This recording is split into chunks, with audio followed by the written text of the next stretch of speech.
worked at the Oakwood store, and we made a lot of money in that store, but you know, sometimes business would be down, so David was like, so what are we gonna do to drive business? It's like, dude, I don't know, it's your store, you're the manager, you figure it out.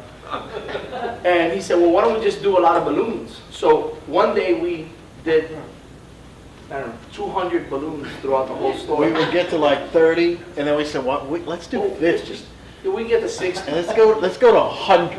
Yeah, and then there was balloons everywhere, and then we put them outside, and then it We was had the end of the night. arches. So he's the manager, right? So he tells me, well, why don't you, I'm gonna close the books down, so why don't you gather all the balloons? We usually had the alarm, so you couldn't leave the balloons, because then it triggered the motion sensors. And at the end of the night, we had a lady that walked in with her mom and her dad, and she was about that tall. And I was collecting all the balloons, and we had literally 100 balloons that we tied up to a bed, and I would just sit there with the scissors and just pop them. And we had so many balloons, and she was so small, and she spent so much money that we decided we were going to take a picture of her.